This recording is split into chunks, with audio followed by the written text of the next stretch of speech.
एक बार सभी 9 ग्रहों सूर्य, चंद्र, मंगल, बुध, बृहस्पति, शुक्र, शनि, राहु और केतु में बहस हो गई। कौन सबसे बड़ा है? आपस में लड़ने के बाद सभी देवराज इंद्र के पास पहुंच गए। इंद्र असमंजस की स्थिति में निर्णय नहीं दे पाए, परंतु उन्होंने सभी ग्रहों को सुझाव दिया कि पृथ्वी पर राजा विक्रमादित्य ही इसका फैसला कर सकते हैं, क्योंकि वो बहुत ही न्यायप्रिय राजा हैं। सभी पृथ्वी पर राजा विक्रमादित्य के पास गए और अपने आने का कारण बताया। राजा उनकी समस्या को सुनकर बहुत परेशान हो गए। उनका चिंतित होना लाजमी था, क्योंकि जिसको भी किसी से छोटा बताया तो वही गुस्सा कर जाएगा। राजा ने काफी सोच विचार के बाद उन्हें एक उपाय सूझा। उन्होंने स्वर्ण, रजत, कांस्य, पीतल, सीसा, रांगा, जस्ता, अभ्रक और लौह से 9 सिंहासन का निर्माण कराया। उन्होंने क्रम में रख दिया गया। सबसे निवेदन किया गया कि क्रमानुसार सिंहासन पर आसन ग्रहण करें। शर्त रखा गया कि जो सबसे अंतिम में सिंहासन पर आसन ग्रहण करेगा वही सबसे छोटा माना जाएगा, जिसकी वजह से शनिदेव सबसे बाद में आसन प्राप्त कर सके और सबसे छोटे कहलाए। क्रोध के आवेश में आकर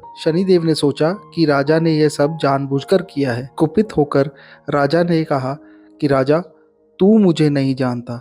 सूर्य 1 राशि में 1 महीना, चंद्रमा 2.25 महीने 2 दिन, मंगल 1.5 महीना, बृहस्पति 13 महीने, बुध और शुक्र 1-1 महीने विचरण करते हैं, लेकिन मैं 2.5 से 7.5 साल तक रहता हूँ। मैंने बड़े बड़े का विनाश किया है। श्री राम की 7.5 आने पर उन्हें जंगल जंगल भटकना पड़ा और रावण की आने पर लंका को बंदरों की सेना से परास्त होना पड़ा। क्रोधित शनिदेव ने राजा से कहा कि अब आपको सावधान रहने की जरूरत है। इतना कहकर शनिदेव कुपित अवस्था में वहां से चले गए। समय गुजरता गया और काल चक्र का पहिया घूमते हुए राजा की 7.5 आ ही गई। तब शनि देव घोड़ों का सौदागर बनकर राजा के राज्य में गए। उनके साथ अच्छे नस्ल के बहुत सारे घोड़े थे। जब राजा को सौदागर के घोड़ों का पता चला तो अश्वपाल को अच्छे घोड़े खरीदने के लिए भेजा। अश्वपाल ने कई अच्छे घोड़े खरीदे। इसके अलावा सौदागर ने उन्हें उपहार स्वरूप एक सर्वोत्तम नस्ल के घोड़े की राजा की सवारी हेतु दिया। राजा विक्रमादित्य जैसे ही उस घोड़े पर बैठे वह सरपट वन की ओर भागने लगा। जंगल के अंदर पहुंचकर वह गायब हो गया। भूख प्यास की स्थिति में राजा जंगल में भटकते रहे। अचानक उन्हें एक ग्वाला दिखाई दिया, जिसने राजा की प्यास बुझाई। राजा ने प्रसन्नता में उसे अपनी अंगूठी देकर नगर की तरफ चले गए। वहां एक सेठ की दुकान पर पहुंचकर उन्होंने जल पिया और अपना नाम वीका बताया। भाग्यवश उस दिन सेठ की खूब आमदनी हुई। सेठ खुश होकर उन्हें अपने साथ घर लेकर गया। सेठ के घर में खूंटी पर एक हार टंगा था, जिसको खूंटी निगल रही थी। कुछ ही देर में हार पूरी तरह से गायब हो गया। सेठ वापस आया तो हार गायब था। उसे लगा कि वीका ने ही उसे चुराया है।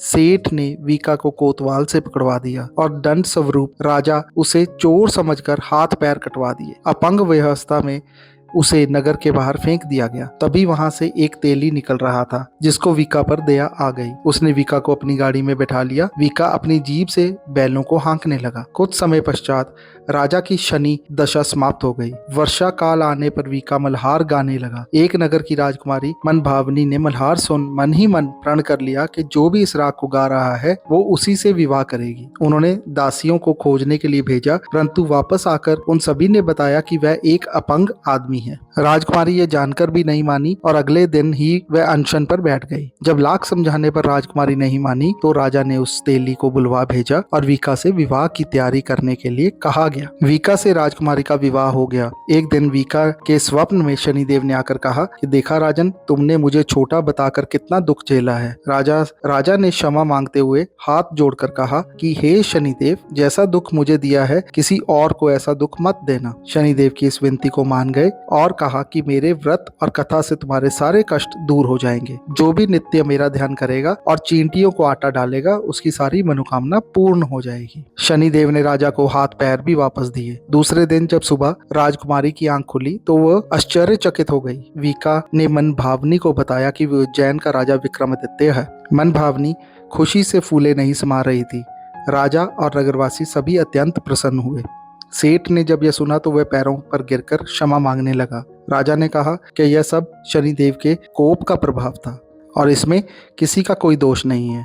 सेठ ने निवेदन करते हुए कहा कि मुझे शांति तभी मिलेगी जब आप मेरे घर चलकर भोजन करेंगे। सेठ ने कई प्रकार के व्यंजनों से राजा का सत्कार किया। जब राजा भोजन कर रहे थे तभी जो खूंटी हार निगल गई थी वही अब उसे उगल रही थी। सेठ ने अनेक मोहरें देकर राजा का धन्यवाद किया और अपनी कन्या श्री कंवरी से प्राणी ग्रहण का निवेदन किया। राजा ने सहर्ष स्वीकार कर लिया। राजा अपनी दोनों रानियों मनभावनी और श्री कंवरी को लेकर उज्जैन नगरी लौट आए। सारे नगर में दीपमाला और खुशी मनाई। राजा ने घोषणा करते हुए कहा कि मैंने शनिदेव को सबसे छोटा बताया था, लेकिन असल में वही सर्वोपरि है। तब से सारे राज्य में शनिदेव की पूजा और कथा नियमित होने लगी। सारी प्रजा के बीच खुशी और आनंद का वातावरण बन गया। शनिदेव के व्रत की कथा को जो भी सुनता या पढ़ता है, उसके सारे दुख दूर हो जाते हैं।